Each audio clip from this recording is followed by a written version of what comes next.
My name is Ramakrishna. I am a physiotherapy student. My question is, what is the need of Allah to create Adam and Eve and this total universe? What he will get from this? And my second question is, everything is created by someone. So even God must have been created by someone. What is the meaning of Allah? Brothers asked three questions. The first question, why did God create Adam and Eve and what was his reason to create all this world and humankind? Allah subhanahu wa ta'ala created Adam and Eve, may peace be upon them both, so that the humankind could come. They were the great-great-grandparents. Allah says in Surah Hujurat, chapter number 49, verse number 13, Ya ayyuhan nasu inna khalaqnakum min zakrin wa unsa wa ja'alnakum shu'uban wa qaba'ila lita'arafu. Inna akramakum indallahi atqakum. Inna Allah alimun khabir. O humankind, we have created you from a single pair of male and female and have divided you into nations and tribes so that you may recognize each other, not that you may despise each other. And the most honored in the sight of Almighty God is the person who has taqwa. The criteria to judge any human being, it is not wealth, it's not color, it's not caste, it's not creed, it is taqwa, it is God consciousness, it is righteousness, it is piety.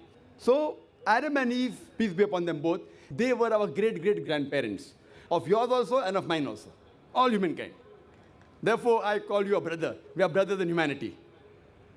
Allah says, Ya ayyuhan nas, O humankind. And Allah says in Surah Isra, chapter number 17, verse number 70, وَلَقَدْ كَرَّمْنَا بَنِي آدَمَ. Almighty God has honored all the children of Adam. Whether they are born in India, USA, UK, born in a Hindu family, or a Muslim family, or a Christian family, Allah says He has honored all the Bani Adam. If you are a human being, Allah has honored you. Whether your name is Zakir, Abdullah, Ramu, Shankar, if you are born as a human being, Allah has honored you. Now coming to the question, why has Almighty God created the human beings? Allah has created the human beings because Allah says this is one of His best creation. All the other creation of Allah subhanahu wa ta'ala, they obey Him. We have the angels. Whatever Almighty God says, the angels obey Him directly. They have no free will. The human being is the creation of Allah subhanahu wa ta'ala, which has a free will. We can either obey Him or disobey Him. So Allah has created such a creation. We are one of His best creation, in the best of forms.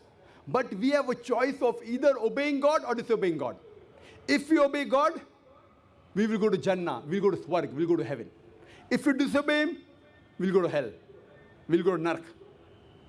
So this is a test for the hereafter. Allah says in Surah Mulk, chapter number 67, verse number 2, Allazi khalaqal mauta wal hayata. It is Allah who has created death and life to test which of you is good in deeds. So this life is a test for the hereafter. So Allah has created the human beings, and Allah says in Surah Dhariyat, chapter number 51, verse number 56, وَمَا خَلَقْتُ الْجِنَّ وَالْإِنسَ إِلَّا لِيَعْبُدُونَ. That we have created the jinn and the men not but to worship Him. So we are supposed to worship, obey the commandment of Allah subhanahu wa ta'ala. So this is a different creation of Allah subhanahu wa ta'ala, which has the free will of even going against Allah subhanahu wa ta'ala or obeying Him.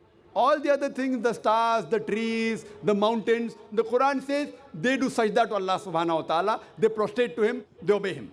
We have a free will. Now when Allah has given a free will, with the free will if we obey Him, we become higher than the angels. With the free will if we disobey Him, we become the partners of the devil. So He's created us for the test for the hereafter. Coming to your second question. Everything has a creator. Who created? God.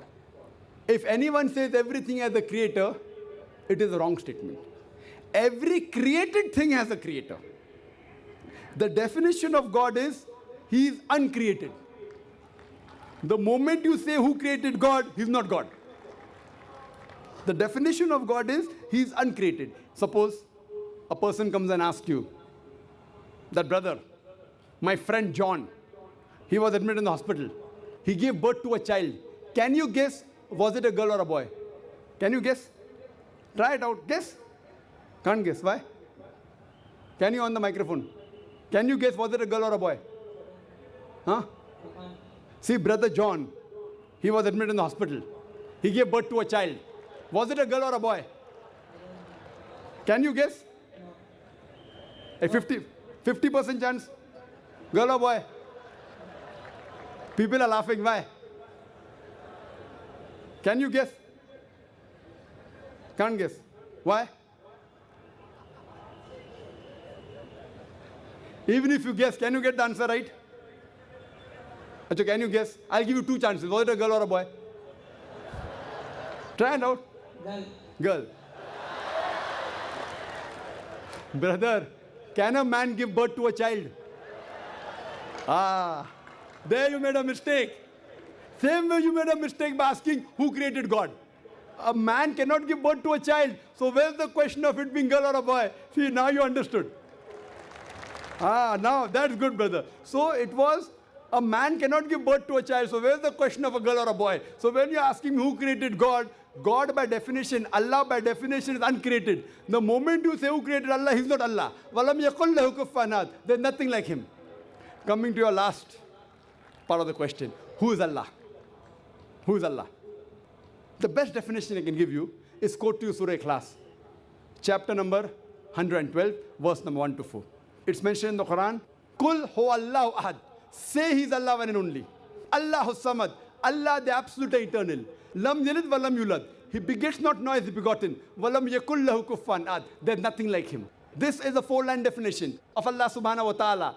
Any human being, any person says so and so candidate is God. If that candidate fits in this four-line definition, we Muslims have got no objection in accepting that candidate as God. Four-line definition. This is the litmus test for theology, for the study of God. First is Qul huwallahu ahad. Say he's Allah one and only. Allahu samad. Allah the absolute eternal.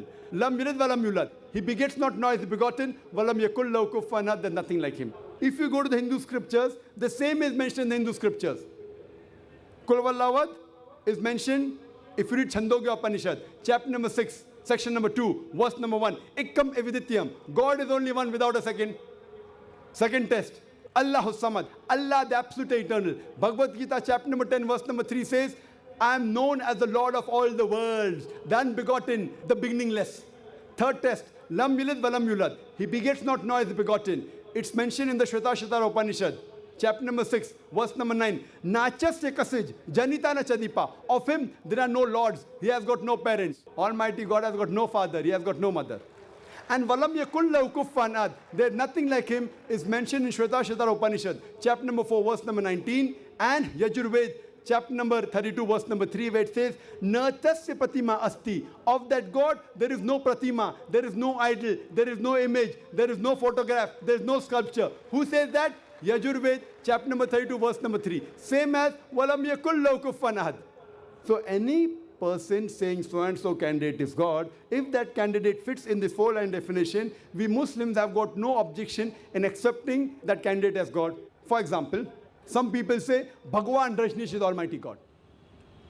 Once during question answer time, a Hindu told me, we don't believe Bhagwan Rajneesh to be God. I never said that the Hindus believe Bhagwan Rajneesh is God. I said some people believe Bhagwan Rajneesh to be God. Let us put this Rajneesh to test. First test is, Qul huwallahu ahad. Say he's Allah one and only. Was Rajneesh one and only? Was he the only man who claimed divinity? There are hundreds of them. And in this country, we have thousands of men who have claimed divinity. He's not the only one. But Rajneesh Bhaksi said, no, he's unique. Let's go to the next test. Allahu Samad. Allah, the absolute eternal. Was Rajneesh absolute eternal? We know from his biography, from his autobiography, he was suffering from asthma, from diabetes, from chronic backache. Imagine Almighty God suffering from asthma, diabetes, chronic backache. Third test. Lam yalid wa lam yulad. He begets not nor is begotten. Bhagwan Rajneesh was born in Madhya Pradesh. He had a father and mother. In 1981, he goes to America, USA, and he takes thousands of Americans for a ride. In the state of Oregon, he starts his center and calls it as Rajneeshpuram, his village. Later on, the American government arrests him and put him behind bar. Rajneesh says, the American government slow poisoned me. Imagine Almighty God being slow poisoned. In 1985, the American government kicked him out of the country. He comes back to India in the same city, Pune, and he goes back to his center, which is now called as Osho Commune. And if you go to the Samadhi of Rajneesh, it is mentioned there on the Samadhi, Bhagwan Rajneesh, Osho, never born, never died, but visited the earth from the 11th of December 1931 to the 19th of January 1990.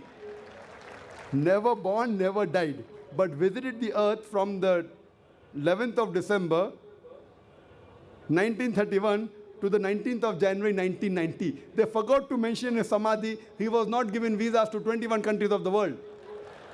Almighty God coming in this world to visit the world and requires visas to go to different countries.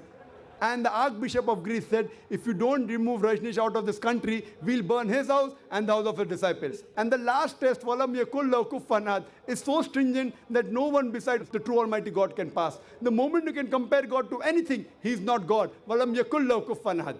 We know Rajneesh, like the human beings, had a beard, one nose, two eyes, 2 ears, 2 hands. The moment you can compare God to anything in this world, he is not God. Walam yakul lahu kufuwan ahad. If someone says Almighty God is 1,000 times stronger than Arnold Schwarzenegger.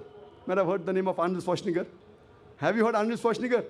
The person who got the title Mr. World, Mr. Universe. The strongest man in the world, the strongest man in the universe. The moment you can compare God to anyone, whether it be Arnold Schwarzenegger, whether it be Dara Singh, whether it be King Kong, whether it be 1,000 times or 1,000,000 times. The moment you can compare God to anything in this world, he is not God. Walam yakul lahu kufuwan ahad. There is nothing like him. So this is a 4-line definition of Allah subhanahu wa ta'ala given in the Quran. Whichever God you are worshipping, brother, put that God to the test of Surah Ikhlas. If that God passes, that is the true God. Otherwise, it's a fake God.